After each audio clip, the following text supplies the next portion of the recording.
President Coley announced Thursday morning that there is now a mass vaccination hub here at Cal Poly Pomona with the potential to vaccinate 10,000 people per day in accordance with the state's phases and tiers. Well, we are opening this mass vaccination hub today on Friday, and it is exciting for everyone who works here, but it's really a blessing for all those in the community, but not only Cal Poly Pomona, the city of Pomona, but throughout Southern California. So this is a great day.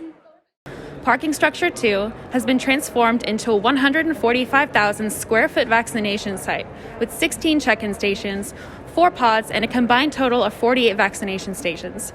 Today's press conference will be followed by the first 500 vaccinations. And what a relief this is. What a miraculous opportunity for our residents here that have been so heavily impacted in the past almost year with the COVID pandemic.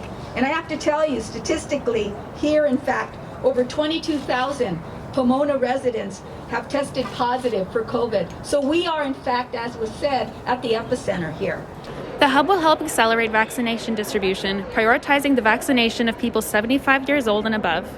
Thank you so much for being a part of this.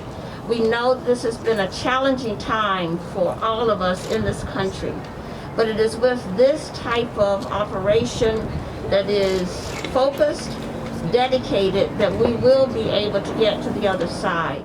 Hope is now emanating from the heart of Cal Poly Pomona, where thousands now have local access to the COVID-19 vaccination. This has been Lauren Muttram, the Poly Post.